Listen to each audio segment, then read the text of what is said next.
NBR এর কপালে আসলে যে কি আছে শেষ পর্যন্ত বুঝতে পারছি না।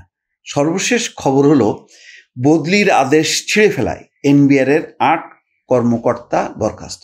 এর আগে তাদের একটা বড় আন্দোলন ছিল কমপ্লিট শাটডাউন, সেটা ব্যর্থ হয়েছে। সরকার একেবারে খুব অ্যাগ্রেসিভলি যখন অ্যাকশানে গেছে তখন দ্রুত সেই আন্দোলন তারা স্থগিত করেছে, কিন্তু অ্যাকশন কিন্তু হয়েছে।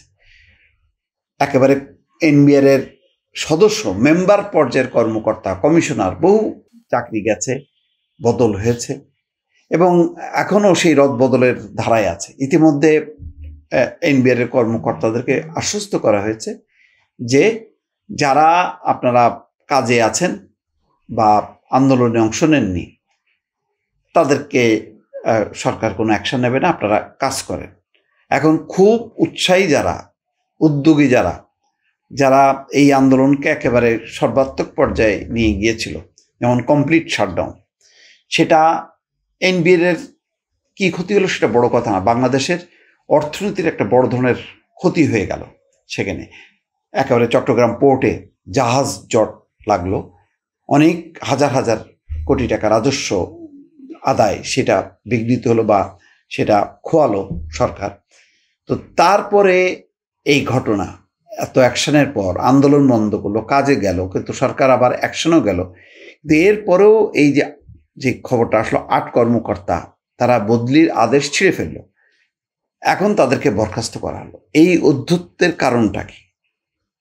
ইতিমধ্যে কিন্তু অনেক কর্মকর্তার বিরুদ্ধে দ্রুত অনুসন্ধান শুরু করছে, এটা এখনো শেষ হয়নি। এর মধ্যেই দেখা যাচ্ছে এই ঘটনা যে বদলির আদেশ অমান্য করে প্রকাশ্যে কাগজ ছিঁড়ে ফেলার ঘটনায় জাতীয় রাজস্ব বোর্ডের ৮ কর্মকর্তাকে সাময়িক বরখাস্ত করেছে অর্থ মন্ত্রণালয়। মঙ্গলবার অর্থ মন্ত্রণালয়ের সিনিয়র সচিব মোহাম্মদ আব্দুর রহমান খান স্বাক্ষরিত রাষ্ট্রপতির আদেশে এটা জানানো হয়। আদেশে বলা হয়, বদলির আদেশ অমান্য করে প্রকাশ্যে কাগজ ছিঁড়ে তারা ঔদ্ধত্যপূর্ণ আচরণ করেছেন। বরখাস্ত হওয়া কর্মকর্তারা হলেন মাসুমা খাতুন, যুগ্ম কর কমিশনার, কর অঞ্চল 2; মুরাদ আহমেদ, যুগ্ম কমিশনার, কর অঞ্চল 15; মোর্শেদ উদ্দিন খান, যুগ্ম কর কমিশনার, কর অঞ্চল কুষ্টিয়া; মোনালিসা শাহরিন সুস্মিতা, যুগ্ম কর কমিশনার, নোয়াখালী অঞ্চল; আশরাফুল আলম, যুগ্ম কর অঞ্চল কমিশনার, কক্সবাজার; শিহাবুল ইসলাম, উপকর কমিশনার, কর অঞ্চল খুলনা; মোসাম্মদ নুসরাত জাহান শমী, উপকর কমিশনার, কর অঞ্চল রংপুর; ইমাম তহিদ হাসান শাকিল, উপকর কমিশনার, কর অঞ্চল কুমিল্লা। এই হচ্ছে 8 জন। এর আগে 24শে জুন আগারগাঁওয়ে এনবিআর ভবনে 2টি বদলি আদেশকে প্রতিহিংসা এবং নিপীড়নমূলক দাবি করে তা ছিঁড়ে ফেলে প্রতিবাদ জানান সংস্থাটির কর্মকর্তা কর্মচারীরা।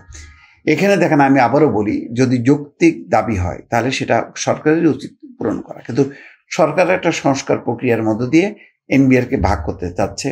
কিন্তু এনবিআর এর কর্মকর্তারা মনে করছেন যে না, এটা তাদেরই ক্যাডারের বিষয়, এখানে প্রশাসন ঢুকতে পারবে না। এই ধরনের নানা তাদের যুক্তিতর্ক আছে, কিন্তু সেইটা আলাপ আলোচনা করে সমাধান করাটা উচিত ছিল। একেবারে হঠাৎ করে কমপ্লিট শাটডাউনের মধ্য দিয়ে আমদানি রপ্তানি বাণিজ্য বন্ধ করে দিয়ে একটা দেশের, এটা তো ভয়ঙ্কর একটা ক্ষতি। এত বড় ক্ষতিটা মুখে ফেলা দেশকে, এটা উচিত হয়নি। যাক, তাদের বোধোদয় হয়েছে, তারা ফেরত এসছে। কিন্তু এখন নিঃসন্দেহে বলা যায় যে তাদেরকে একটা চাপে রাখা হয়েছে। এক হচ্ছে তাদেরকে সাসপেন্ড করা হচ্ছে, বদলি করা হচ্ছে, আর একটা হচ্ছে তাদের বিরুদ্ধে অনুসন্ধান করা হচ্ছে।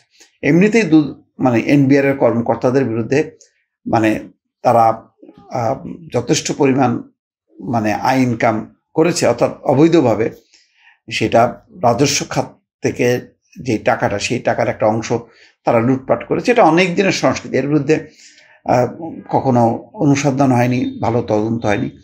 এখন ঘটনার প্রেক্ষিতে করা হচ্ছে, কিন্তু সেটা মনে করা হচ্ছে যে আন্দোলন দমন পীড়নের জন্য। ফলে এটা একাকার হওয়াটা উচিত হয়নি, বরং এই অনুসন্ধান তদন্ত এটা পরে করলেও চলতো। আপাতত তাদের আলাপ আলোচনা করে তাদেরকে উদ্বুদ্ধ করানো যে এই কাজটার মধ্য দিয়ে দেশের ক্ষতি হচ্ছে। শুধু অ্যাকশনটা নিলেই যে সব সমস্যার সমাধান হয়ে গেল, বিষয়টা তা না। দর্শক, ভালো থাকবেন। আল্লাহ হাফেজ।